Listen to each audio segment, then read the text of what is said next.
Graças a Deus. Abra a sua Bíblia, Neemias, tema da festividade.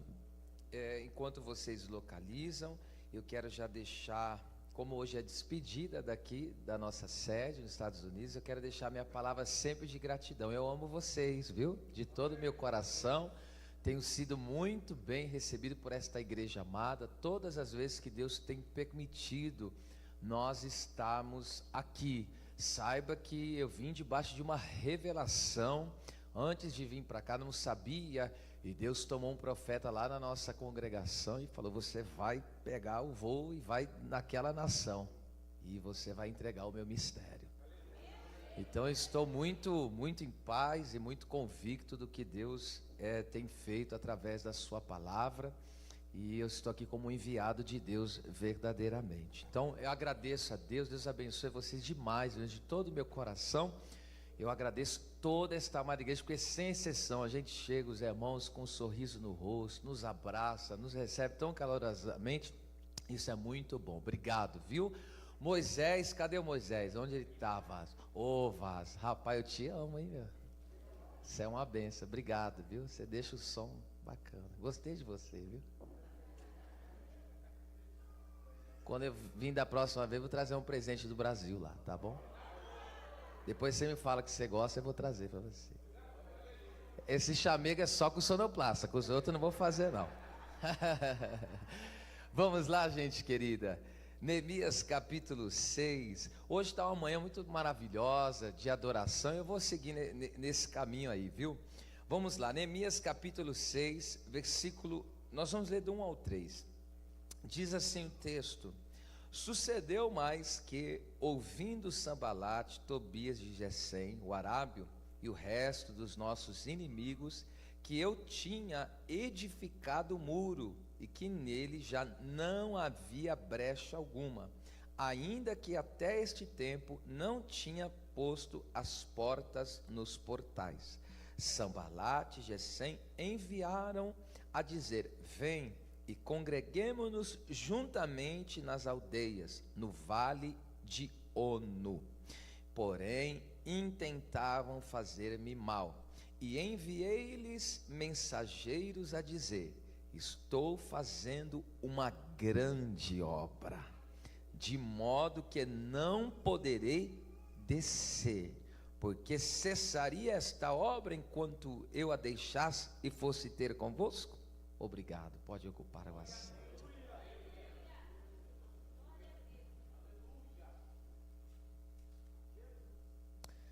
O texto começa dizendo a posição em que Neemias ocupava naquele momento, uma posição de muita responsabilidade.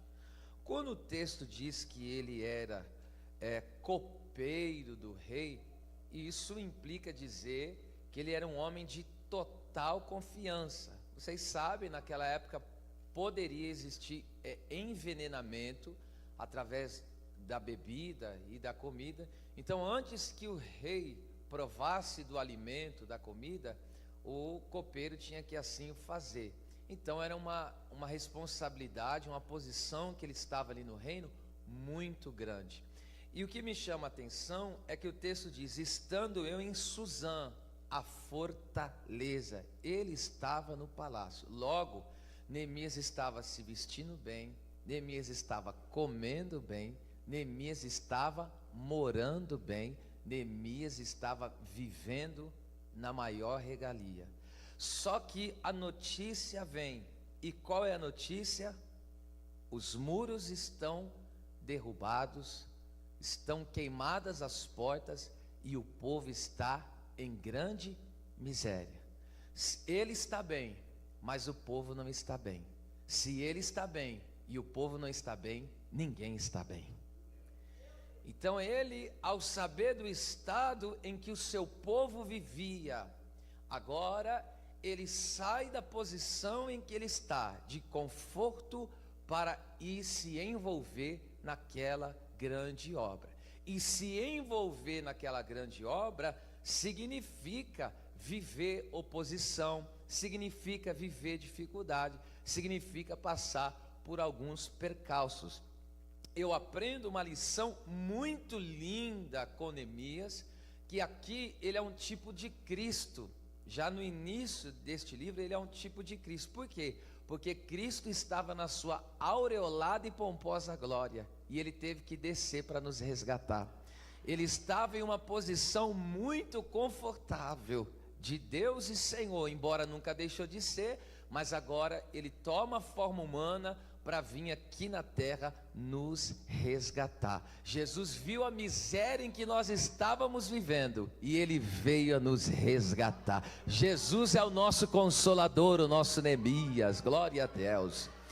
E agora eu entendo que coisa linda, porque para fazer uma grande obra nós vamos ter que sair da nossa zona de conforto.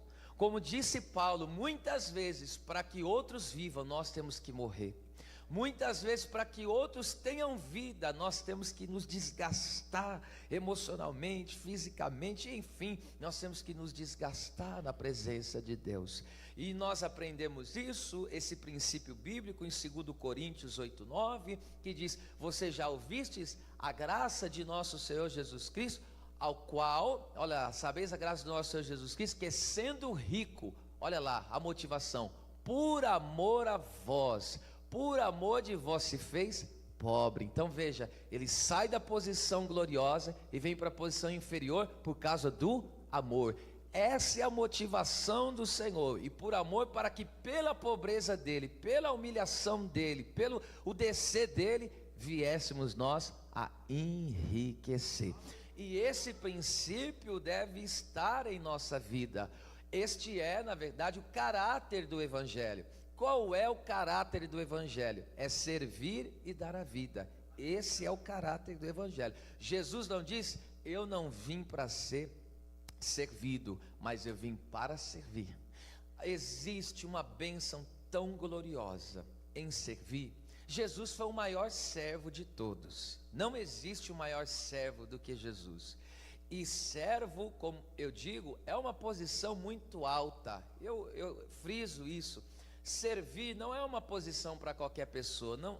Servir não é para pessoas medíocres, porque servir é uma posição alta demais. E por que ela é alta? Porque Jesus esteve nela. Se Jesus esteve nela, é uma posição alta. E servir, pensa numa bênção que é servir. A Bíblia Sagrada diz que Jesus servia os seus pais. Ele era sujeito ao seu padrasto José e sua mãe Maria. Perceba, Jesus serviu a sua família, serviu os seus irmãos. A Bíblia diz que Jesus também servia os seus discípulos. Lembra no lava-pés? Jesus serviu aqueles que estavam em grandes dificuldades, não acalmou a tempestade. Jesus serviu aqueles que estavam na dificuldade, estavam passando necessidade, ele não multiplicou pães e peixes. Jesus serviu as mulheres, como Maria Madalena expulsou os demônios da vida dela. Jesus serviu as pessoas que eram rejeitadas da sociedade, ninguém nem queria passar perto, mas Jesus serviu eles, como o gadareno que estava endemoniado. Jesus serviu ele. Jesus serviu as crianças, porque um dia chegaram e disseram, as crianças estavam indo até Jesus, e lá até o Senhor, e os discípulos pensando que as crianças estavam incomodando, e Jesus ficou bravo, irritado com eles, indignado, falou: o que vocês estão fazendo? Deixar vir os pequeninos a mim, não impeçais. E Jesus impetrou uma bênção sobre aquelas crianças. Jesus serviu os mendigos como o Bartimeu. Jesus serviu os ricos como o Zaqueu. Jesus serviu as pessoas de importância como o Jairo da sinagoga. Jesus serviu também as pessoas sem expressão nenhuma como a viúva da cidade de Naim. Jesus serviu a tudo e a todos, meu Deus do céu. Então, quem está envolvido numa grande obra, ele sabe que ele está envolvido para servir. E para servir, eu tenho que sair da minha posição de conforto para poder resgatar os meus irmãos. Agora, diante desta situação toda, entenda uma coisa, meu querido irmão, minha oração é que Deus derrame isso sobre nós. Jesus, por isso, um dia ele disse assim, em João 4:34, a minha comida, olha lá, a minha comida é fazer a vontade daquele que me enviou e realizar a sua obra. Eu pergunto, quem é que vive sem comer? Jesus está dizendo, eu não vivo sem fazer a obra. Quando você come, como que você fica? Primeiro, você fica forte, você fica robusto. Entende por que tem um monte de gente anêmica? Porque não se alimenta em fazer a obra. Quando você faz a obra, vocês estão aqui, gente? Quando você faz a obra, aleluia. Quando você faz a obra, quando você come, não dá uma saciez? Ah, meu Deus. E ainda mais depois da janta, como a Rebeca preparou aquele, eu não sei falar o nome, me perdoa, é Hangis, alguma coisa assim, do sorvete, aí você come lá, ok? E você não fica satisfeito? E aí dá aquela satisfação, irmão, você fica satisfeito tremendamente. Então olha o que Jesus está dizendo, o meu deleite, a minha satisfação, é fazer a obra. Existe um prazer em servir, olha aqui, é algo sobrenatural. E quando nós falamos de servir, sirva a Deus com os seus dons, sirva a Deus com os seus talentos, sirva a Deus com os seus recursos, sirva a Deus, sirva as pessoas e viva um deleite celestial em sua vida. É tão bom poder ser instrumento de Deus para servir alguém. Olha, é gostoso quando vem alguém e nos entrega um mistério, é um canal de Deus na nossa vida, mas quando nós somos para outro é melhor ainda. Deus quer te levantar como resposta na terra.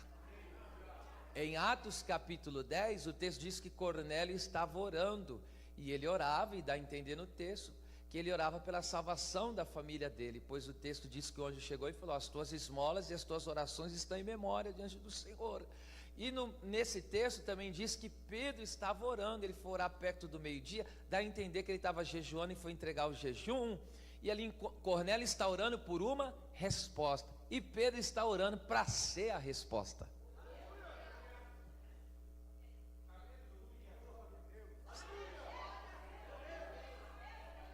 Você não só vai orar para Deus te dar uma resposta, você vai ser a resposta de Deus na vida.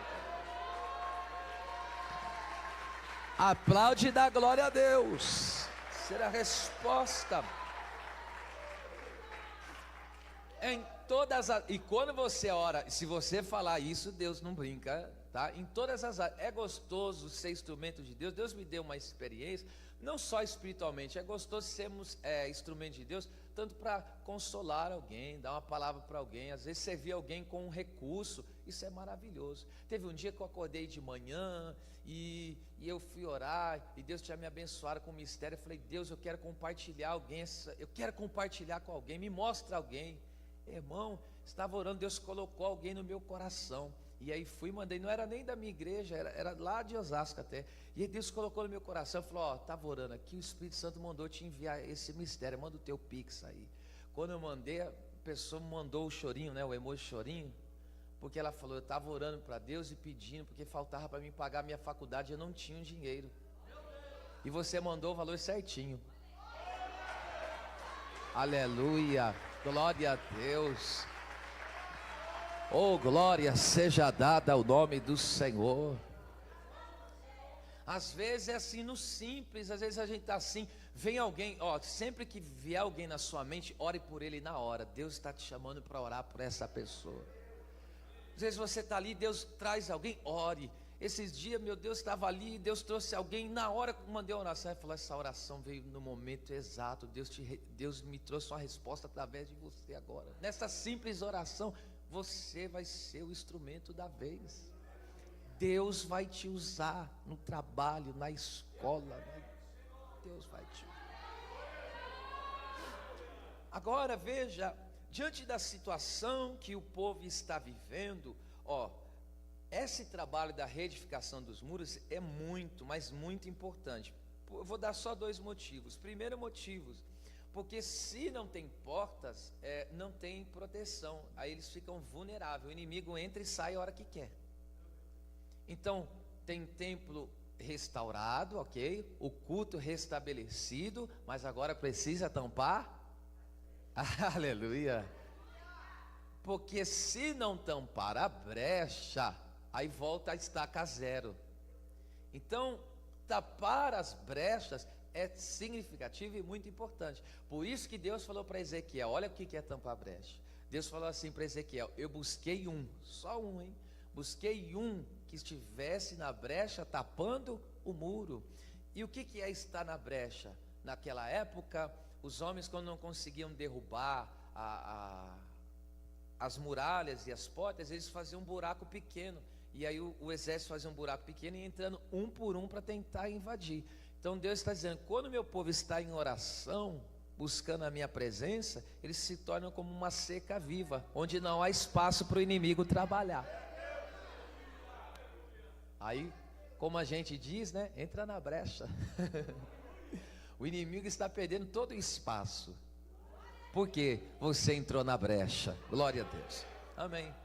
E outra coisa, as causas do povo eram julgadas, as causas eram julgadas nas portas. Então, sem porta, não havia causa sendo julgada do povo. Então, Deus está restaurando as portas.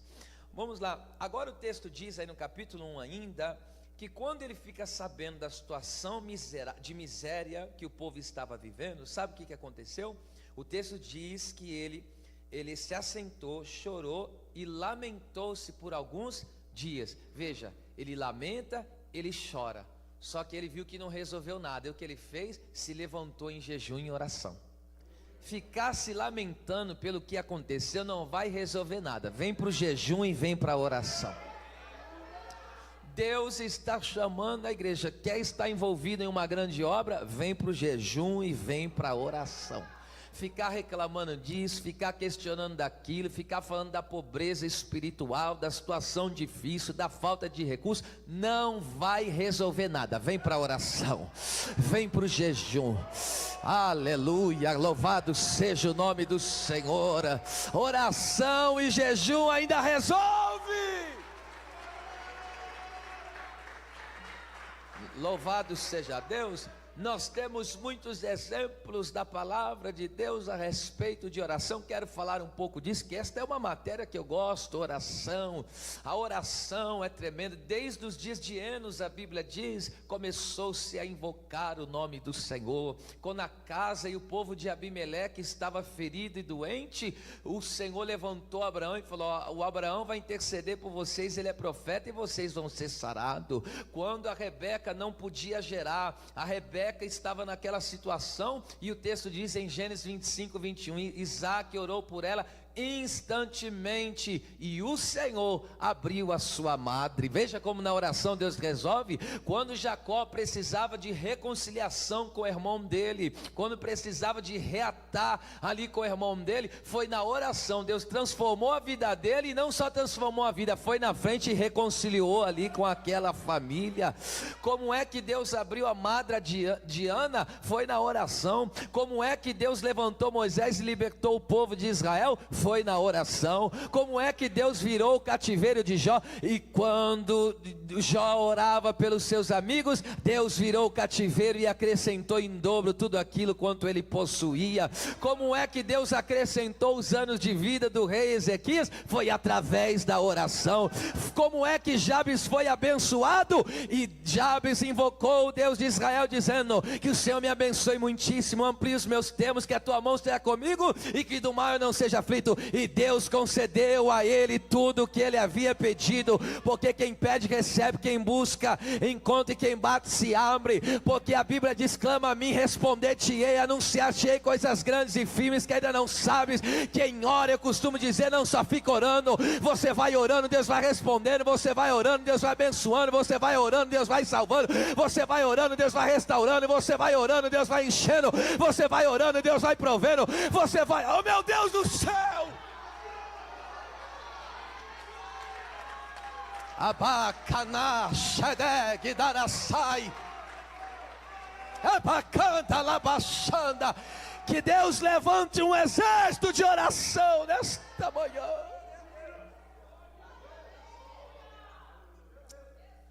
Aí chega no capítulo 2, só me dá um pouquinho de retorno, meu bem, só um pouquinho.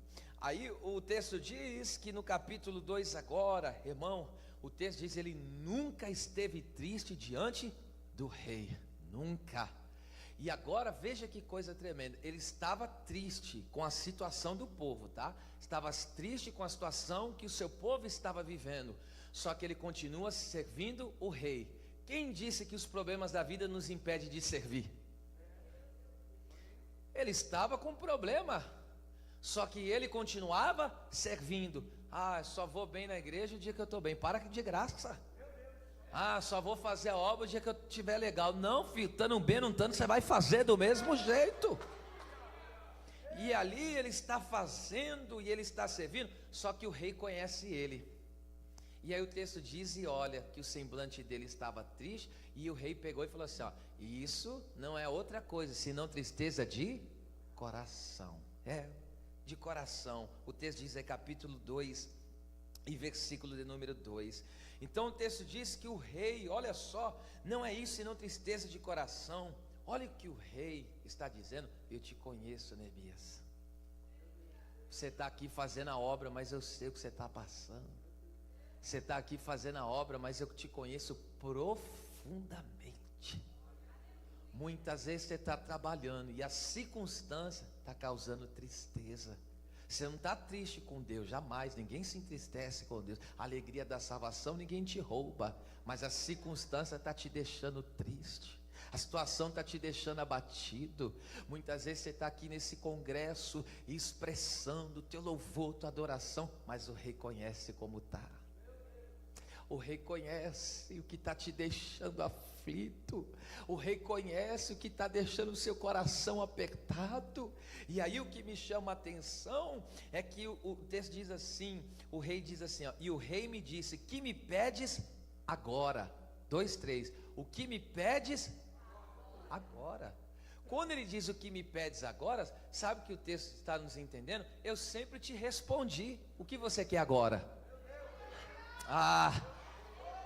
Eu sempre trabalhei ao teu favor. O que me pedes agora?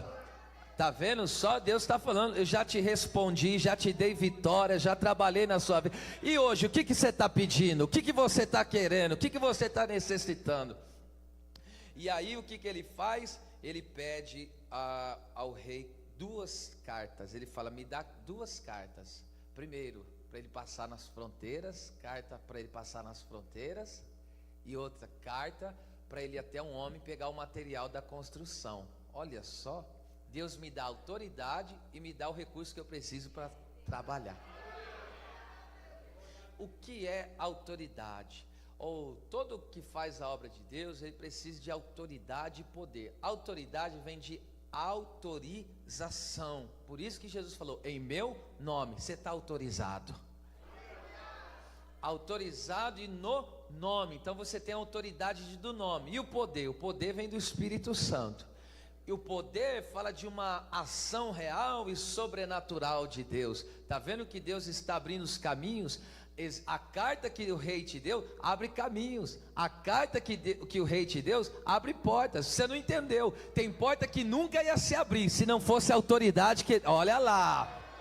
Não, tem alguém, o Samuca pegou ali que eu vi. Deixa eu falar de novo. A carta de autoridade que o rei te deu está abrindo porta que você nunca pensou que iria passar.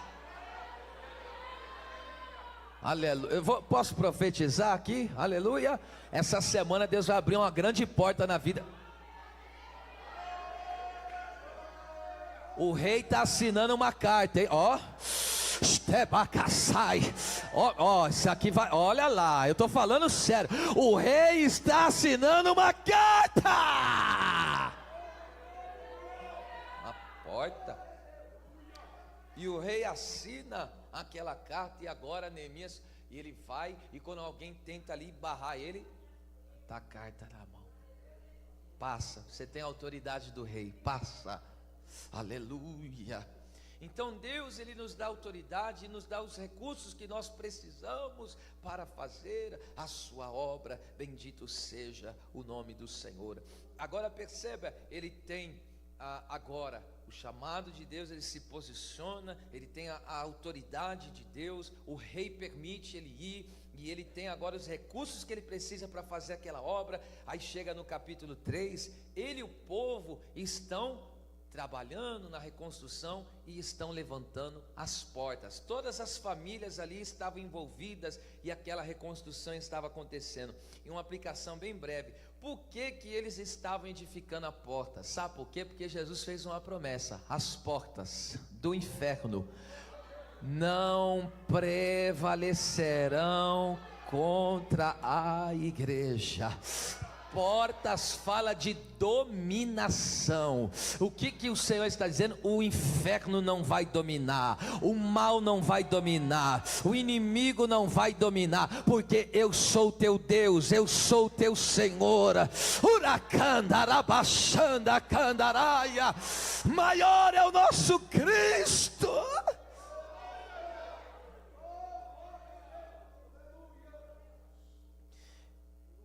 Oh meu Deus, que coisa tremenda. Quando diz as portas do inferno não prevalecerão, prevalecer significa ser mais forte. Então o Senhor está dizendo, não serão mais fortes, o inimigo não será mais forte, porque o mais valente está conosco. Glória a Deus, glória a Deus. No capítulo de número 4 agora, veja, o versículo 16 em diante, eu vou assim, tá bom? Discorrendo um pouco em cada capítulo.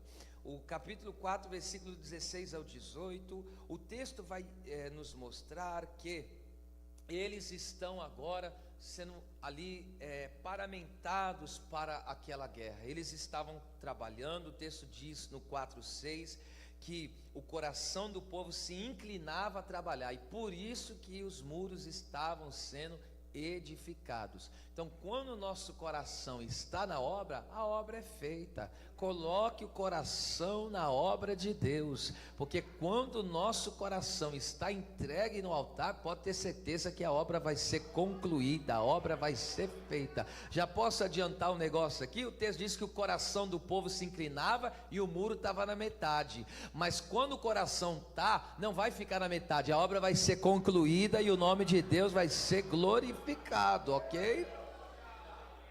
Coração na obra, obra concluída, meu bem. E agora perceba que esse povo estava armado, versículo 16, e o povo que trabalhava na obra e estava com escudos, arcos, couraças. É tempo da igreja se revestir de poder. A luta não é carnal, a luta não é contra carne e sangue, não é isso, princípios básicos do Novo Testamento. A luta não é contra carne nem sangue, mas sim contra principados e potestades, nas hostes espirituais da maldade. Essa é a nossa luta, mas o Senhor nos deu o capacete da salvação, a couraça da justiça, o cinturão da verdade, a espada do Espírito, o escudo da fé, a sandália do Evangelho, da preparação da paz. Sabe por que você não vai recuar nesta peleja? Sabe por que você não vai recuar nessa caminhada? Porque Deus tem te dado o armamento, Deus tem te revestido das suas armas. Olha só que coisa tremenda. O que você tem não é o capacete da perdição, você tem um capacete da salvação. O que você está trajando não é a couraça da injustiça, você tem a couraça da justiça. Você foi justificado, você anda com Deus, na presença de Deus. O que mantém essa armadura aí é o cinturão da verdade. Você não está em lugares escorregadios, porque você vive a verdade. Você tem o escudo da fé, o inimigo não vai, porque para que serve o escudo da fé? É para apagar os dardos. Muitas das estratégias do inimigo, quando ele não consegue entrar, quando ele não consegue invadir, ele joga seta, ele joga dardo para tentar te destruir por dentro, abalar o seu psicológico, abalar a sua mente, abalar o seu emocional. Mas vai cair depressão, vai cair medo, vai cair ansiedade, porque o escudo da fé apaga. Chama caçúria sara candaraça eba calamante essa. Agora o texto sagrado diz, isso aqui é para nós da glória, versículo 18, e os edificadores, cada um trazia a sua espada cingida, cada um trazia a sua espada cingida. Veja só, eles estavam na obra, mas carregavam o quê? A espada. Eles não largavam a mão da espada. Para onde eles caminhavam tinham a espada. Vem para o culto, está com a espada. Vai para casa, está com a espada. Vai viajar no lazer, mas carrega a espada. Aonde você for, soldado, carrega a espada. Carregue a espada, não abandone, não deixe de lado a tua espada. E agora o texto diz, irmão, como eles estavam em grupos, olha só, eles estavam em grupos, cada grupo trabalhando na sua função, era um todo, mas existiam os grupos, ok? Que estavam cada um trabalhando nas muralhas. E o inimigo queria o quê? Se infiltrar, tá certo? O inimigo queria se infiltrar, e ele queria pegar um dos grupos ali, só que Neemias deu a estratégia. Qual foi a estratégia? Se vocês verem um movimento diferente, toca a buzina. Aí vocês tocam a buzina, aí todos nós vamos vir e socorrer o lugar onde o inimigo está atacando. Olha só que estratégia tremenda. O inimigo está atacando, qual que é a estratégia? Toca a buzina e se reúne. Oh meu Deus do céu. Alaxanda, cominácia. A estratégia de Deus para vencer as pelejas, sabe qual que é? É se reunir na presença de Deus e tocar a buzina, meu filho. Quando a igreja se reúne, a igreja é forte. Por que a igreja é forte? Jesus falou, onde tiver 2 ou 3 reunidos, eu estou presente. E se Jesus está presente, tem solução. E se Jesus está presente, tem vitória. E se Jesus está presente, tem cura. E se Jesus está presente, tem restauração. E se Jesus está presente, tem solução para a igreja.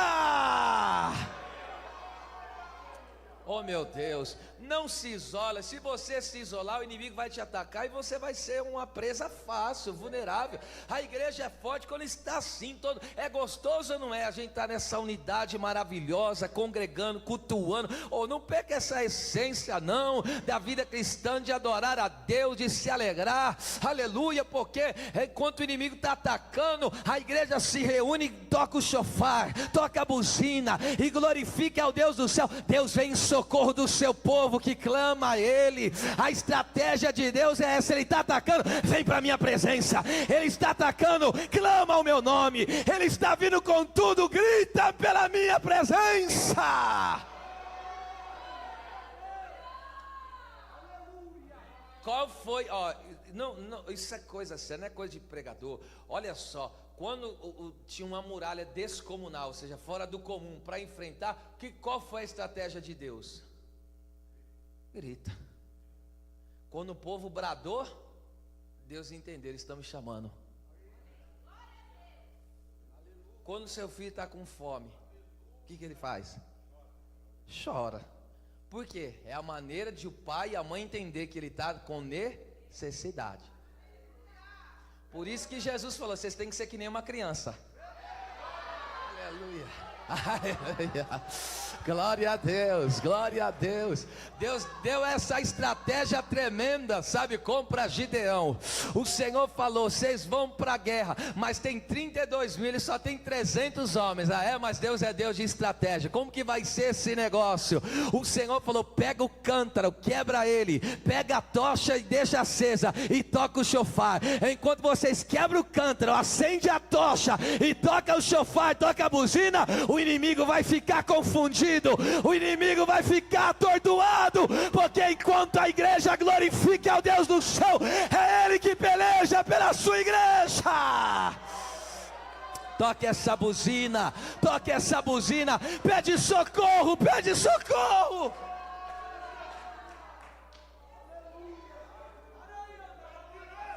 Eman, chequebe de que fácia, pede socorro.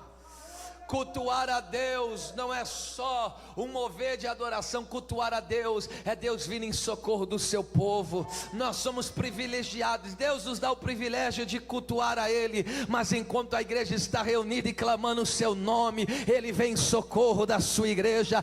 Deus vai te socorrer, esse inimigo não vai te derrotar, essas situações contrárias não vão te vencer, porque o teu Deus te socorre nesse dia.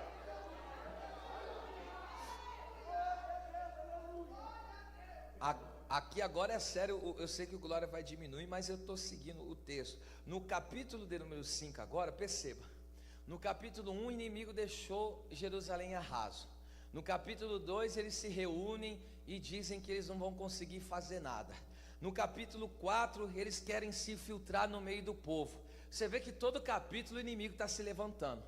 Agora lê o capítulo 5. O capítulo 5 não há menção do inimigo se levantando. E aí você pergunta, mas por que não? Sabe por que não há menção do inimigo se levantando? Porque o povo estava se degladiando. O texto diz que as pessoas estavam, olha só, emprestando dinheiro a juros. Eles estavam cometendo usura, capítulo 5, versículo 7 aí, tá certo? Enfim, todo o capítulo 5 eu só estou resumindo. E eles estavam ali agora, os irmãos, as pessoas de mais posse, de mais condição, estavam colocando o povo que já estava na dificuldade e ainda emprestando dinheiro a juros, irmão. E aí Neemias ficou furioso quando ele viu isso. E aí no capítulo 5, no versículo 15, ele também disse que os governadores que foram antes que ele, mas os primeiros governadores que foram antes de mim oprimiram o povo. Veja só, até aquelas pessoas que estavam liderando o povo antes dele estavam oprimindo o povo, mas Deus levantou os líderes para abençoar o povo, não para oprimir o povo. E aí quando, veja só, o povo entre o povo se degladiando, o líder oprimindo, os governadores oprimindo o povo, e aí o que acontece? O inimigo falou, para que eu vou no meio desse povo, vocês já estão se quebrando todo? Aí quando o povo mesmo se rebenta, o inimigo fala, nem preciso fazer mais nada agora, deixa ele se lascar. Mas Neemias aí, olha que posição tremenda dele, isso aqui é muito forte, no versículo 19, e aí ele fala que ele abençoou o povo, ele foi instrumento de Deus para abençoar o povo. Aí ele fala para Deus, lembra-te de mim para o bem, ó meu Deus, de tudo quanto fiz a este povo. Sabe o que quer dizer lembra-te? Que eu esteja na tua memória, porque quem vive para abençoar o povo nunca será esquecido. Se você vive para abençoar o povo, abençoar a obra de Deus, há um memorial diante do Senhor sobre a tua vida. Qual deve ser o nosso posicionamento, tanto daqui para lá, como daí para cá também, é vice-versa, tá? Esther 10:3, esse é um dos pilares do chamado pastoral da minha vida. Olha só, 10:3 de Esther, eu quero ler com vocês, 10:3. Porque o judeu Mardoqueu foi segundo depois do rei Assuero, e grande para com os judeus, e agradável para com a multidão de seus irmãos. Não seja uma pessoa chata, cri-cri, seja agradável. Não seja uma pessoa insuportável que ninguém aguenta ficar do teu lado. Seja uma pessoa agradável. Porque santidade não é sinônimo de cara feia, não, meu bem. Oita, não tem nada a ver, não. Nosso Deus não é carrancudo, não. Nosso Deus é alegre, nosso Deus é festivo. Agora escute isso aqui, seja uma pessoa agradável, ele era agradável, vamos lá, o texto eu vou ler ainda, ele era agradável, procurando o bem do seu povo. Ele não só estava procurando, mas ele trabalhando pela prosperidade de toda a sua nação. Ele não era egoísta, ele trabalhava pelo bem comum. Quando eu estou aqui só para construir a minha vida, para construir a minha família, eu estou errado. Não estou dizendo que você não está aqui vivendo a edificação da tua casa, dos projetos de Deus na sua vida, mas olha o que o texto diz, toda a sua nação. Quando o Senhor nos alcança, não é mais meu Pai, é Pai nosso. Não é mais meu pão, é pão nosso. Vocês não estão aqui não. Eu costumo dizer, quando a igreja é inteira, o pão é partido. Mas quando a igreja é quebrada, o pão fica inteiro. Eu estou falando de Atos 2:42, que diz que eles partiam o pão. O que é isso? Quando uma igreja é inteira em Deus, íntegra em Deus, essa igreja é generosa. Mas quando essa igreja é quebrada espiritualmente, o pão sempre vai ficar inteiro. Nós temos que lutar pelo bem comum. Se nós estamos no mesmo barco, como que você vai furar o barco que você está nele? A água vai entrar. Mas aqui nós aprendemos com a liderança de Neemias, com a liderança de Mardoqueu e com a liderança de todos os homens de Deus que buscavam o bem do seu povo, que buscavam o bem do seu povo. E o que, olha, isso é tremendo. Servir a Deus tem que ser algo leve, gente. Servir a Deus, porque já há o peso normal da obra, já é normal, os levantes, as perseguições, os problemas espirituais, já é normal. Agora servir a Deus tem que ser algo leve para nós. Jesus falou: o meu fardo é leve, meu jugo é suave, meu fardo é leve. Então não queira fazer como os fariseus faziam, colocar um peso sobre a vida das pessoas, porque Jesus não veio para colocar peso em ninguém. Sabe qual é, pastor Robson? O único peso, pastor Charles, que nós carregamos, peso entre aspas, sabe qual é o único peso? O peso da Arca da Aliança. Porque Deus ordenou o seu povo: pega a Arca da Aliança. Não é o carro de boi que vai levar a minha presença, quem carrega a minha presença é o meu povo.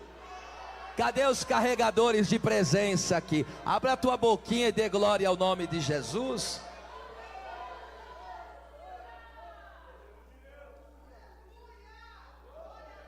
Glória a Deus, glória a Deus.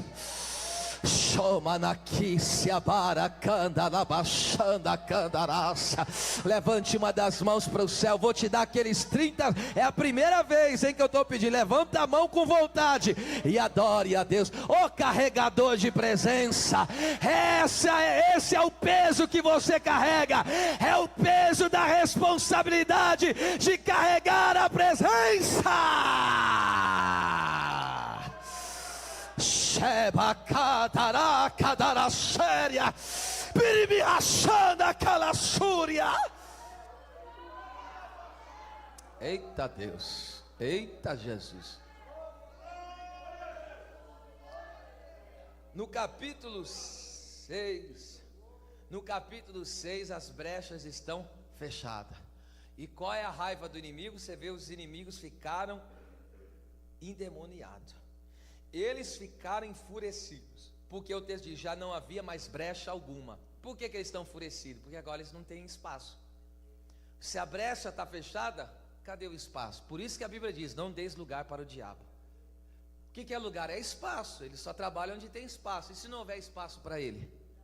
Ele não vai ter lugar para trabalhar. Agora entende por que ele fica furioso? Quando a igreja se fecha. No sentido de quê? Tampando as brechas. Aí eles ficam furiosos. E aí o que eles tentam? Isso aqui é forte. Agora vem Sambalat e Gesem e mandaram os mensageiros e falam: olha o que ele diz: vem congregar. Irmão, olha o que diz: vem congreguemos-nos juntamente no vale. Olha onde ele está chamando para congregar. Vem congregar no vale. Olha onde o inimigo está chamando: vem congregar no vale. Sai para lá, eu quero congregar na glória de Deus. Esse negócio de congregar no vale não é com a igreja, não. O que é o vale? É uma depressão geográfica. Diga, depressão. Iono, o nome Iono significa forte. Então olha só o que o inimigo está, olha só o que o texto está nos dizendo: forte depressão. É isso que o inimigo quer fazer: lançar os crentes numa forte depressão. E como que ele consegue fazer isso? Desce. Para com a obra, para de trabalhar, para de fazer. Então a estratégia dele é o quê? Para de se envolver na obra. Você vai entrar numa profunda depressão. Mas Neemias falou: aqui não. Estou trabalhando numa grande obra. Oh meu Deus, Deus está derramando um renovo espiritual aqui agora. Eu estou sentindo que tem cura para alguém. Satanás estava se levantando para levar pessoas a uma profunda depressão, mas nesta noite, no poder da palavra, está caindo, porque você está envolvido numa grande obra. Ah meu Deus, ah meu Deus, Aleluia. E o texto diz, ele está querendo que a gente congregue no vale de Ono, e o texto diz, para fazer mal. O que é mal? É para matar mesmo, é para destruir mesmo. Então a intenção dele é lançar numa forma. Oh, irmão, eu estou sendo incisivo aqui, tem alguém que está enfrentando essa batalha aí. A batalha contra a depressão, esse negócio é terrível. Mas o nosso Deus é mais. É mais do que isso. O inimigo não vai te levar para o vale de Ono. O Manassés desceu aqui, hein? Abriu uma porta espiritual aqui no meio desta igreja. O Senhor está repreendendo toda a depressão no meio do seu povo, todo abatimento espiritual, porque Deus te envolve na sua presença. Emancho cabassura quessa e pacachanta caça. Daquele lá, Deus está falando com alguém, daquele lá cuido eu, daquela lá cuido eu. Pode despreocupar o teu coração, você não vai congregar no vale de Ono. Deus te trouxe para cá, para uma grande obra. É grande obra, é grande obra. E sabe por quê? Olha lá, olha o que o texto diz. Os inimigos falou o quê? Desce. Olha o que o inimigo está dizendo. Desce. Por que o inimigo está dizendo desce? Porque quem está fazendo a obra sempre está por cima. Quem está por baixo é quem... Quem está por cima é quem está fazendo o que Deus chamou você para fazer. Pastor, o que Deus me chamou para fazer? Meu amado, tem tanta coisa para ser feita. Faz na intercessão, ajuda na organização, vai evangelizar, sei lá, alguma coisa você tem para fazer na obra de Deus, e você está envolvido, não é com a pequena obra não. A obra de Deus não é pequena, é uma grande obra, é uma grande obra. Ei, vem com teu dom para cá, vem com o teu talento para cá, vem com a tua dedicação para cá. Há uma grande obra a ser feita, a ser realizada.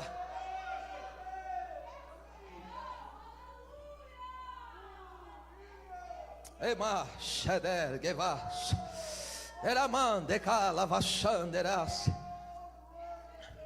E aí ele diz assim: estou fazendo, oh meu Deus, estou fazendo. E ele enviou os mensageiros a dizer: estou fazendo uma grande obra, de tal modo que não poderei descer.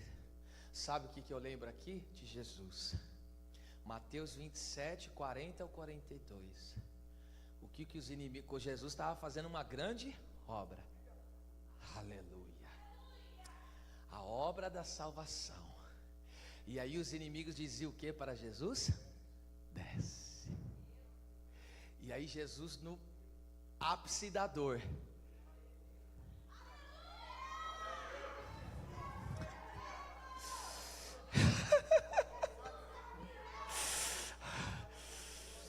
aleluia, aleluia, arrupiou tudo aqui agora. Às vezes é assim, no ápice de uma grande obra que você está fazendo. Eles não estavam com a armadura, os soldados, e às vezes quando a armadura cobre, se a gente fosse, se Deus permitisse que alguns soldados aqui tirassem a sua armadura, ia estar carne viva, sangue vivo, aí viu, é carne viva, vazando, porque ele está ali como guerreiro, mas por dentro está batalha. Sabe como Ezequiel, Deus chegou para ele e falou: ó, vou tirar a alegria dos teus olhos, viu? E aí Deus falou para ele: quando eu fizer isso, não chora não, você não vai chorar. Deus falou e recolheu a mulher dele. E o que Deus falou para ele? Não chora pelo luto dela, vai profetizar. Vai profetizar. O que Deus está dizendo para ele? Você está numa grande obra, e você não pode descer. Jesus está agonizando na cruz, fisicamente falando, as dores intensas, e eles olhavam para o Senhor e diziam: desce. O inimigo dizia: desce. não curou a tantos, por que ele não desce agora e vejamos quem ele é? Mas se ele descesse, a obra não seria consumada. Se ele descesse, a obra não seria feita. Se ele descesse, nós não seríamos salvos. Se ele descesse, a obra seria sabotada. E você veio neste congresso, e muitas vezes o inimigo está dizendo para você: desce, olha como você está sofrendo. Desce, olha como você está padecendo. Desce, para com isso aí, olha só quanta coisa errada. Mas você está dizendo: eu não posso descer. Machucado, mas eu não posso descer. Ferido, mas eu não posso descer. Sofrendo, mas eu não posso descer. Está complicado, mas eu não posso descer. Porque Deus me chamou para ir até o fim. Ai, meu Deus, eu não sei se tem alguém que vai aguentar isso, mas veja, em João capítulo 19, versículo 30, sabe o que fizeram com Jesus? Queriam amargar ele, queriam deixar ele azedo. O que deram para ele beber? Molharam a esponja e queriam colocar o que? O vinagre para ele beber. Por que deram esse fel, esse vinagre para ele beber? Está escrito em Filipenses capítulo 2, 17, Paulo fala assim, ó: e eu estou derramando o meu corpo como uma libação. O que era libação? Era o sacrifício no Antigo Testamento. Se esquartejava o animal e pegava o vinho ou sangue e vertia no altar. E vertia o que? Vinho no altar, representando um sacrifício perfeito e completo. Então olha só, quando, meu Deus, Jesus estava ali cumprindo uma grande obra, o inimigo quis colocar o que? Azedume no ministério de Jesus, quis colocar amargura no ministério de Jesus, porque vinho fala de alegria, e eles deram vinho para ele beber, mas Jesus recusou o vinagre para beber. Sabe por quê? Porque ele falou: eu me derramo no altar como uma libação, eu me derramo no altar.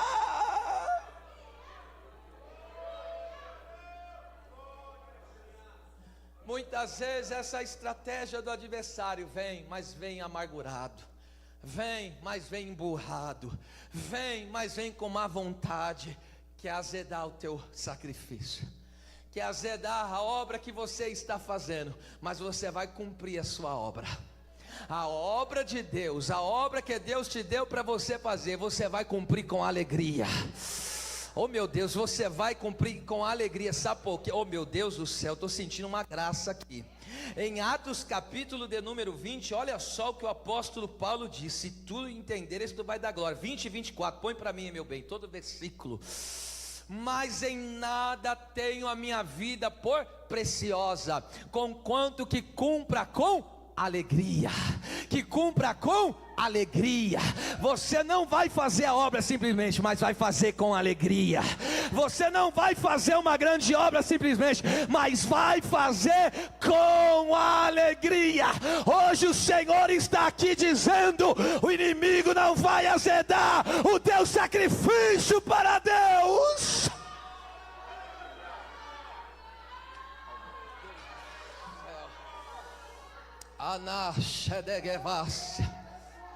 Cumpra com alegria a minha carreira e o ministério que recebi do Senhor. Esse chamado é do Senhor. Você recebeu esse chamado do Senhor, aleluia, e você vai cumprir o teu serviço, você vai cumprir o teu chamado, é com alegria. Sabe por quê? Agora eu vou começar a concluir de fato. Capítulo 12 aos Hebreus. Porque Jesus estava sofrendo? Estava.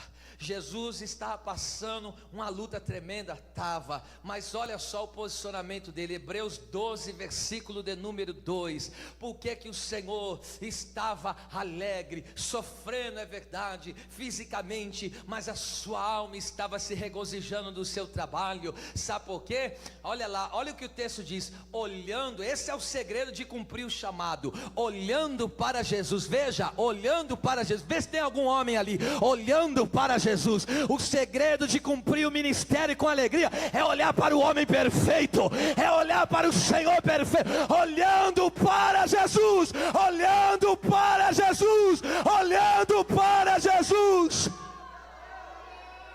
Diga, por favor, é só essa vez que eu vou falar, diga para duas pessoas: não tire os olhos de Jesus. Diga para ele: não tire os olhos de Jesus.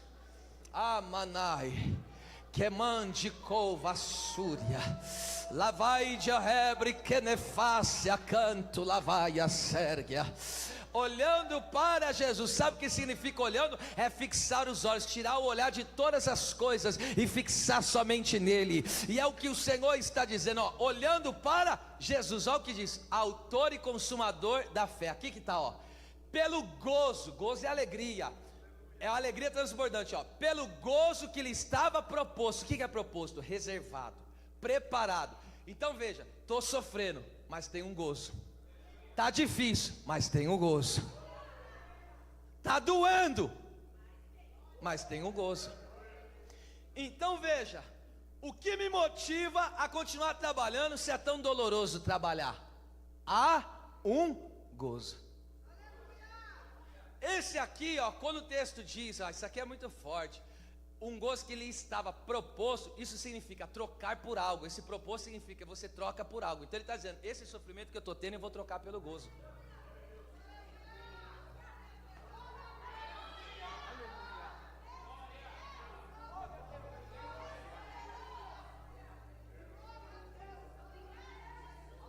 Olha o que ele diz: pelo gozo que lhe estava proposto, ó, é pelo gozo, pelo gozo. Então você está trabalhando pelo, tem um gozo reservado, tá certo? Você está envolvido na obra porque tem um gozo. Olha o que acontece quando você entende isso. Você olha para Jesus, você está seguindo o exemplo de Jesus, ó, pelo gozo que ele estava preparado, reservado, proposto, ó. Primeiro, suportou a cruz. Sabe o que significa suportar? Aqui no grego significa, é alguém que está tomando pancada, mas não sai do lugar e continua andando.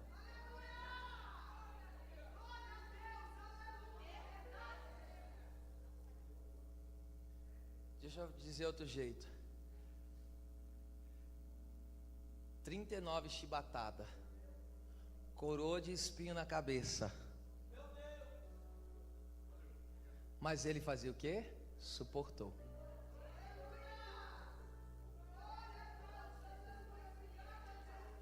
Em algum momento ali, pela fragilidade física, mas ele se levantou e continuou.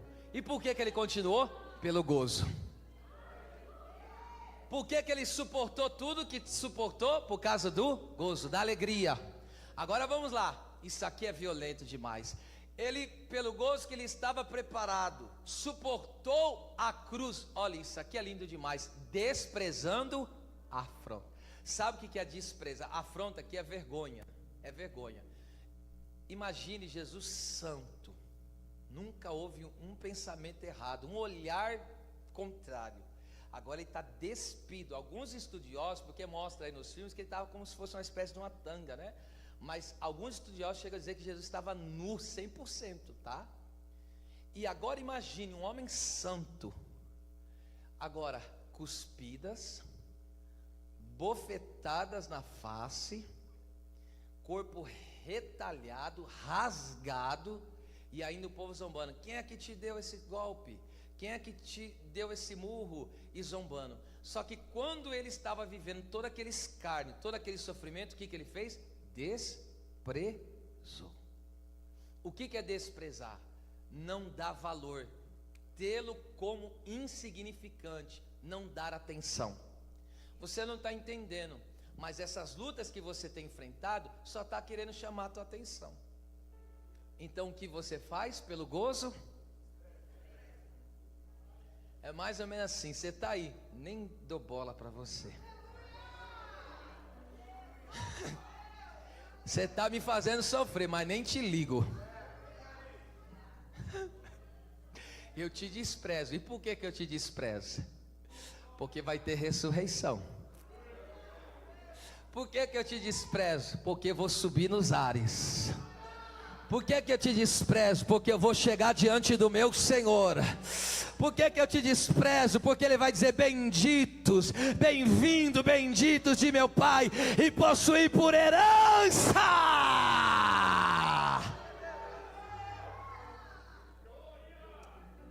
Era mandaraço que merecia. É mandereva súria. Agora eu vou te dar a visão. Ah, meu Deus. Agora vem para a visão, a gente vai encerrar aqui.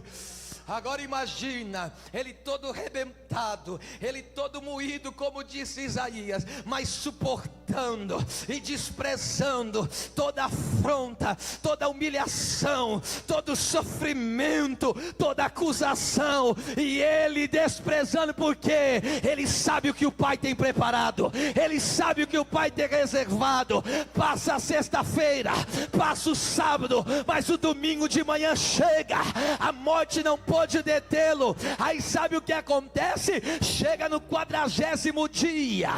Oh meu Deus, coloca aí o Hebreus 12:2, deixa lá na parte final do versículo, meu lindo.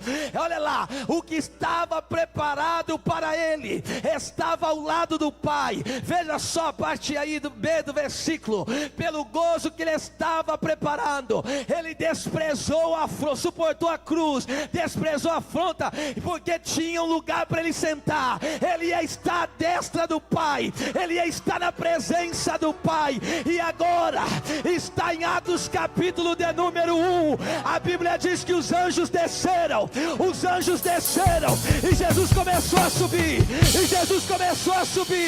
e os anjos diziam: a quem vocês estão olhando?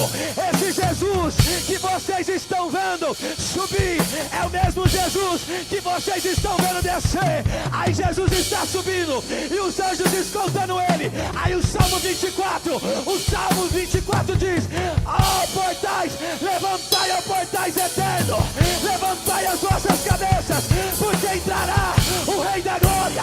E aí eles perguntam: mas quem é o Rei da Glória? É o Senhor forte, o Senhor poderoso na guerra. Levantai, ó portais eternos, as vossas cabeças, e entrará o Rei da Glória. Quem é esse, o Rei da Glória? É o Deus forte e poderoso, o que venceu a carne, o que venceu o pecado, o que venceu o mundo, o que venceu o diabo, o que venceu a morte.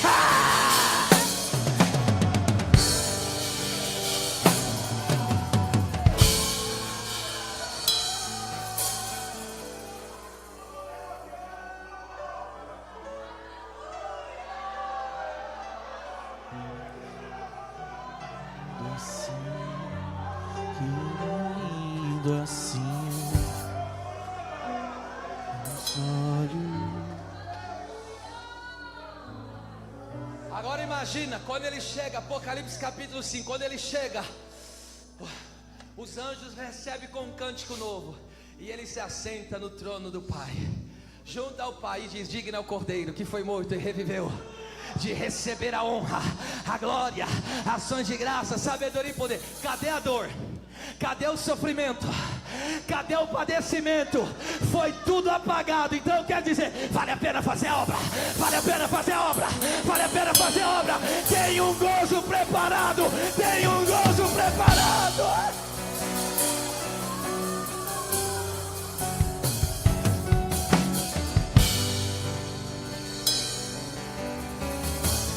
Nós vamos terminar forte aqui e já vamos louvar. Olha só agora, no capítulo 7, no capítulo 6, a obra está pronta. Diga: muros construídos, obra pronta, obra concluída, Jerusalém edificada. A Jerusalém ficou o quê? Pronta. Diga: Jerusalém está pronta. Agora chega o capítulo 7. Aleluia.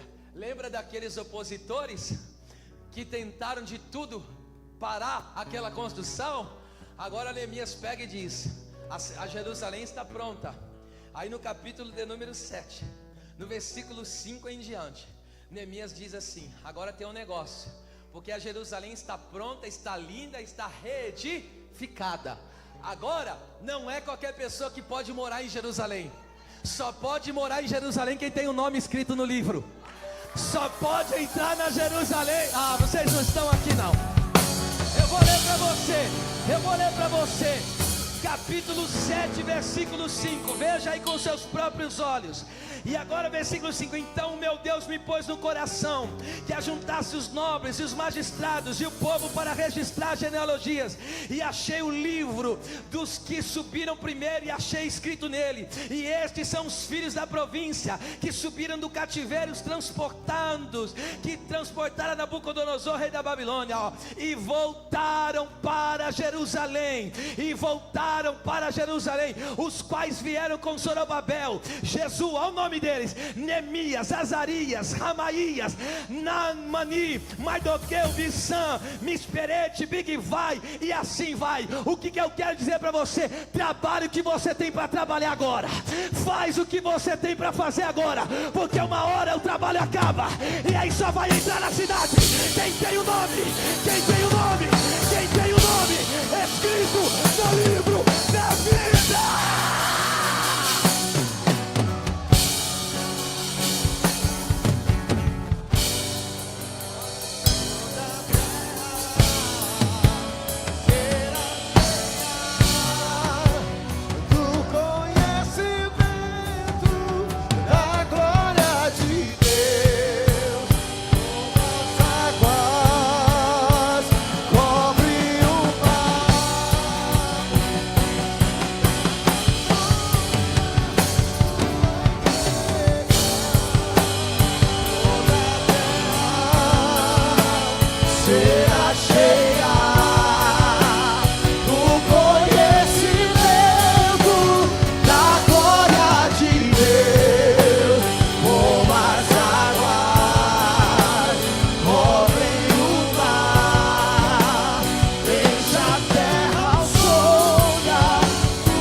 Tem fogo nos olhos, eu não imaginava que era lindo assim,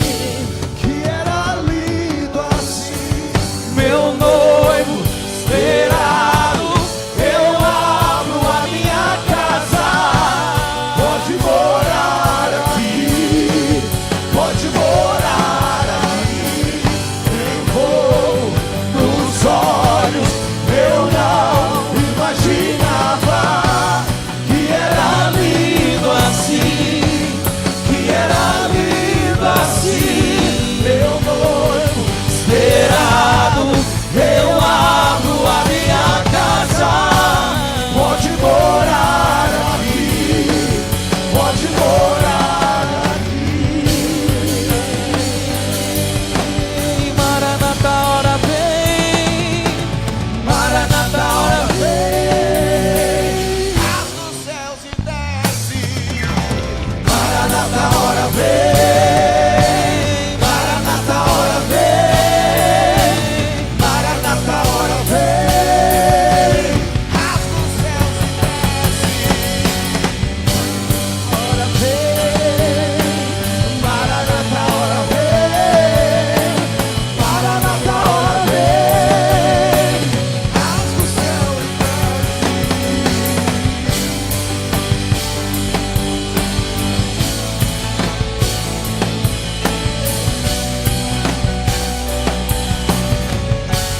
a terra clama, clama, clama. A terra chama, chama, chama. Mais uma vez queremos ver o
festa no nosso que se abra o céu e que se abra o céu, o teu reino vem, a nossa festa no nosso que se abra o céu e que se abra o céu, o teu reino vem, a nossa festa no nosso Deus, que os céus fechados se abram, teu reino venha mover, que a nossa fé e esperança estão em Deus, grande Deus, que os céus fechados se abram, teu reino venha mover, que a nossa fé e esperança estão em Deus, grande Deus.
Seja agora, vem derramar o teu Espírito. E seja hoje, e seja agora, vem derramar o teu Espírito. Seja hoje, e seja agora, vem derramar o teu Espírito. Seja hoje, e seja agora, vem derramar o teu Espírito.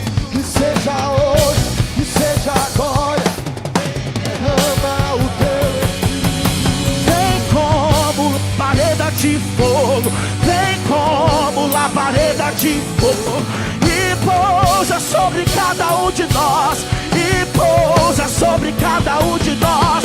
Vem com labareda labareda de fogo, vem com labareda, labareda, pousa sobre cada um de nós,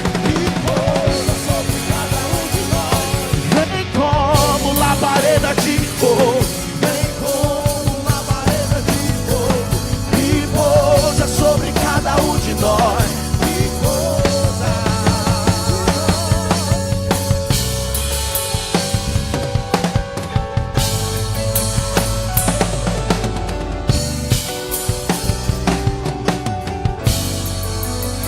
Aleluia, aleluia, aleluia, aleluia, aleluia, aleluia, aleluia. Tem coisa que nós não conseguimos explicar, não, é só sentir, é só sentir mesmo. Aleluia, aleluia, aleluia, aleluia, aleluia. Aleluia, eu quero fazer algo profético aqui, mas eu quero primeiro esperar.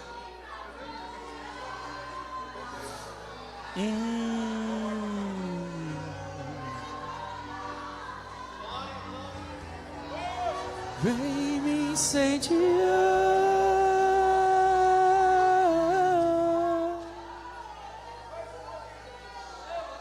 Aleluia, aleluia, aleluia.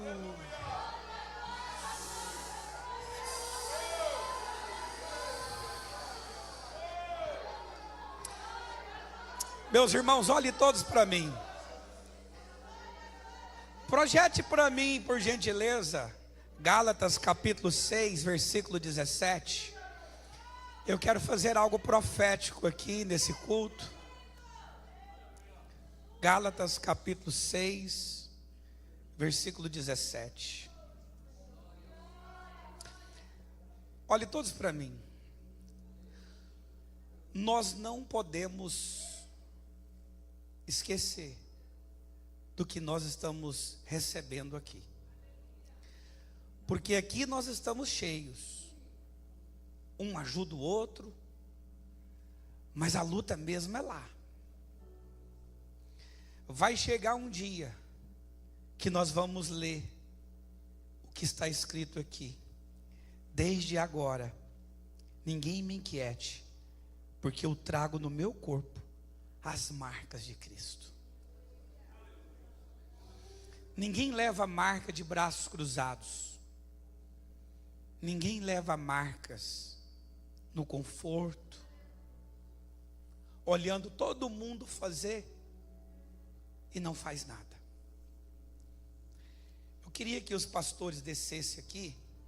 Eu sei que no meio, em nosso meio, depois que você ouviu essa mensagem, o teu coração às vezes queimou. Os pastores aqui, pastor, aqui. Aqui, aí eu vou pedir para nós. Vem cá.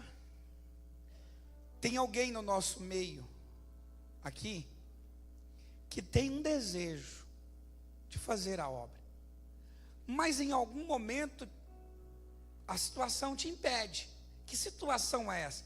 Independente do que for, se é medo, se é vergonha, se é o que você está vivendo, se tiver alguém aqui, que esta palavra que foi ministrada hoje queimou no teu coração, e você tem um desejo, e para receber uma força do Senhor, para você vencer o que tira isso que às vezes te atrapalha, eu queria que você viesse aqui. Nós que somos obreiros, nós vamos fazer uma roda aqui em volta de você, e nós vamos pedir ao Senhor Deus que te fortaleça, e que você vença o que for preciso, para você um dia dizer: eu trago em meu corpo as marcas. Se tiver alguém, eu queria que você viesse aqui na frente e dobrasse os seus joelhos.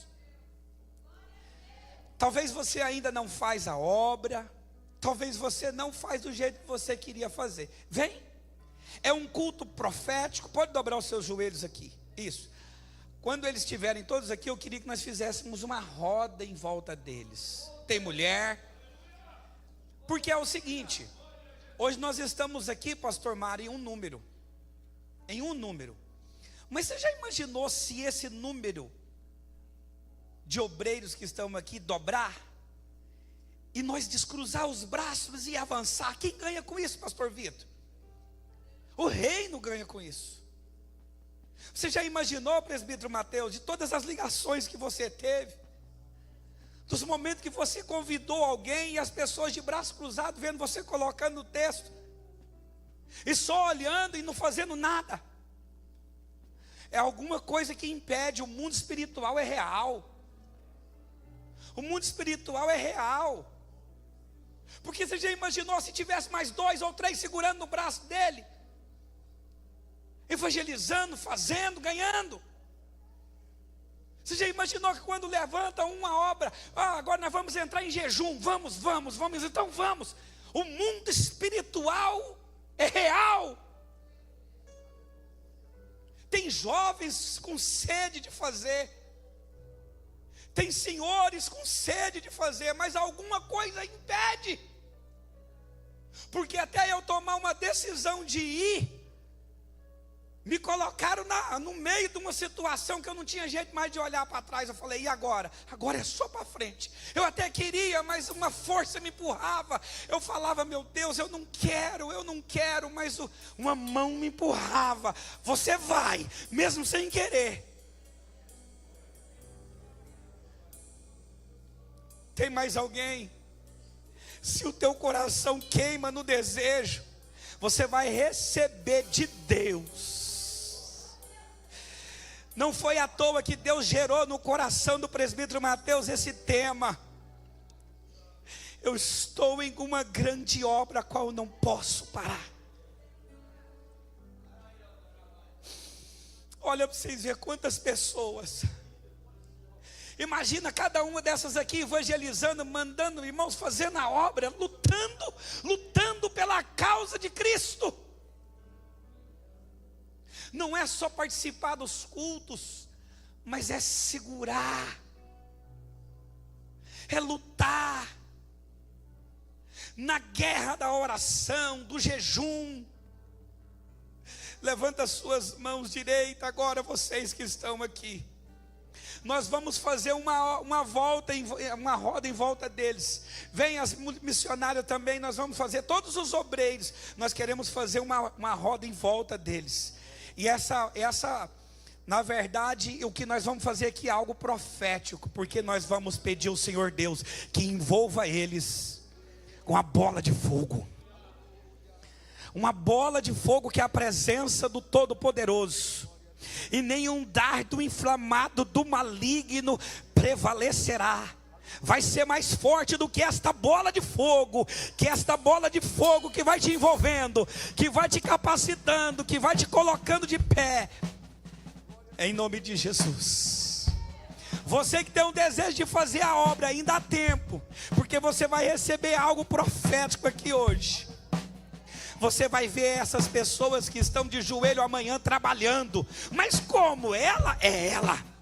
Porque não vai na força dele. Olha quantas crianças, olha quantos adolescentes, olha quantos pais de família, olha quanto ninguém nunca pegou no microfone. É você que Deus vai usar. Receba de Deus aí agora. Receba de Deus aí agora. Uma força para você nem olhar para trás, para você ser impulsionado e avançar, para que o reino de Deus cresça e o nome do Senhor seja glorificado. Olha aí, eu vejo descendo a capacitação do Senhor Deus, como capacitou Pedro, João, André, para fazer aquela obra, Tiago. E não vai olhar para as dificuldades, mas vai olhar para aquilo que está esperando lá adiante.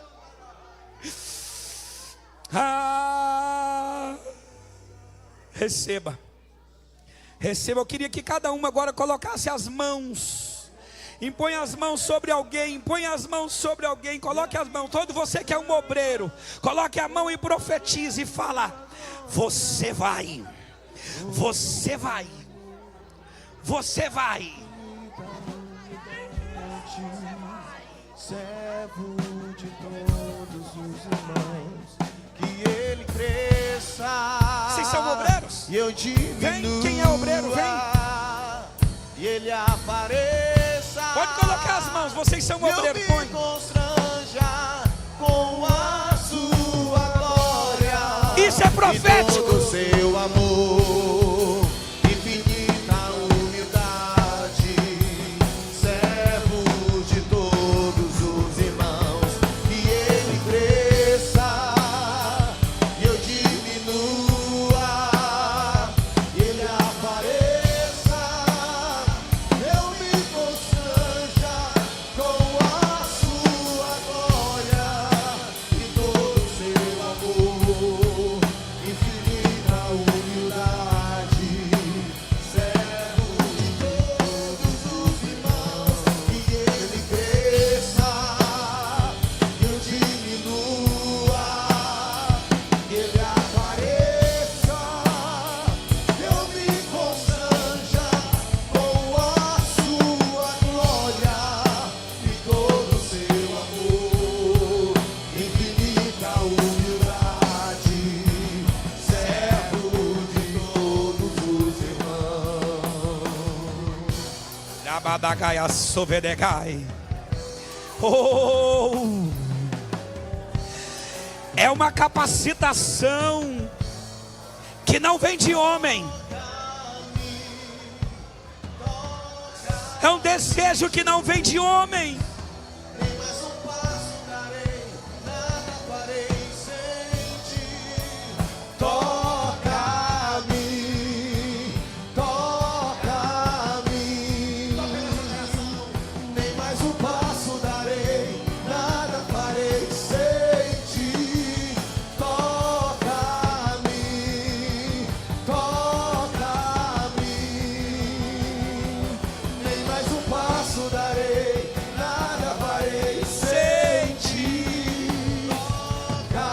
Toca-me, toca-me.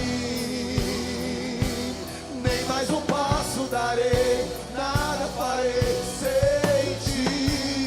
Toca-me, toca-me. Nem mais um passo darei, nada farei sem ti. E Renovo na casa tem renovo na casa tem. tem, tem renovo na casa tem renovo na casa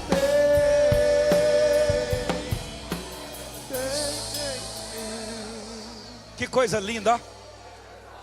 Que coisa linda, ó.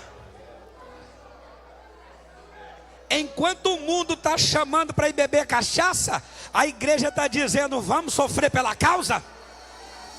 Enquanto o mundo está chamando para festinha, a igreja está dizendo: vamos morrer por Cristo. Aleluia. Oh, Aleluia. oh, oh. Se você tem desejo, pode se colocar na posição, porque Deus vai te dar essa alegria no teu coração. Aleluia, aleluia, aleluia. Todos os obreiros dessa casa, todos os obreiros, você vai chegar de perto de uma pessoa e você vai perguntar o nome dela, e você vai orar durante 7 dias por essas pessoas. Você vai pegar o nome de alguém, vai lá, abraça lá, Henrique, alguém, vai lá, Mateus, vai lá, cada um, se o pastor quiser, sinta à vontade, pega o nome de alguém, fala qual que é o teu nome. Eu me comprometo de orar 7 dias por você. Isso, vai lá, pastor Mário, pega, você também vai. Gils, pega alguém aí, pega alguém, segura aí, segura, isso, Vem cá, eu queria que cada um for. Vem cá, você. Pega nesse aqui. Isso. Pega alguém. Você vai falar assim, ó, eu me comprometo de dobrar os meus joelhos e apresentar você ao Senhor. Aleluia. Aleluia. É assim que é gostoso terminar, ó. É assim que é gostoso terminar, com comprometimento. Aleluia. Aleluia. Aleluia. Meus irmãos,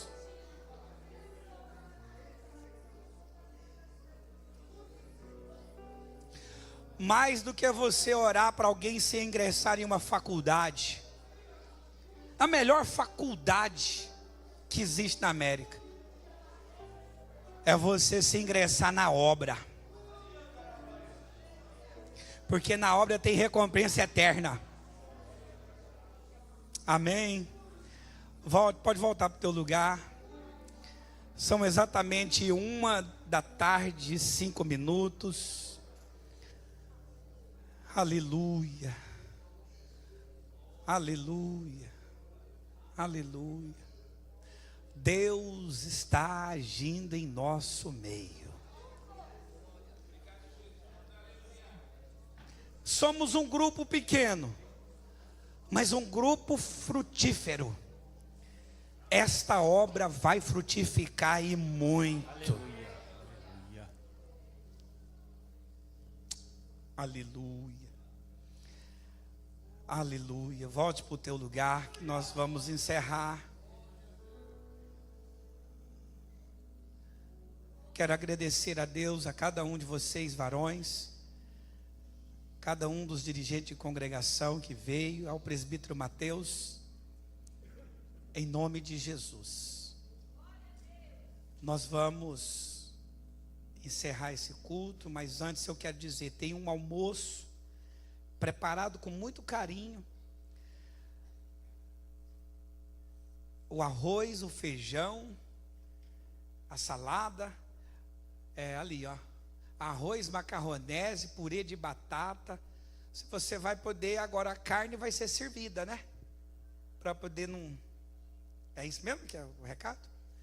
Então, não vai embora correndo não, vamos comer, vamos ainda trocar algumas experiências ali, amém? Agora eu queria que todos vocês se colocassem de pé. Isso, você foi edificado esses 3 dias? Diga amém. Você foi edificado? Amém. Tem alguém em nosso meio que quer aceitar Jesus, renovar a aliança com Cristo? Talvez tenha, né? A gente não pode deixar de perguntar. Então, da forma que nós começamos, nós iremos. Deus abençoe essa banda maravilhosa. Ô Pedro, você chegou aí, hein? Deus abençoe. Pai nosso, vai, que está no céu, santificado seja o teu nome. Venha o teu reino, seja feita a tua vontade, assim na terra como lá no céu. Oh, oh, oh, oh, oh, oh. Pão nosso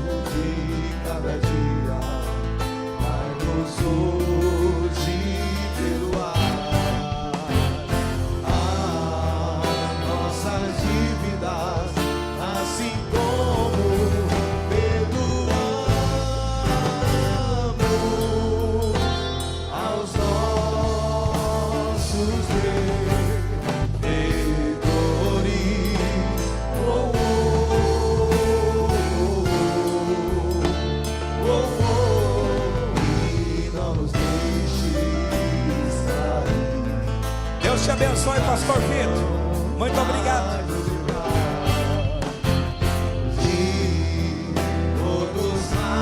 Por quê?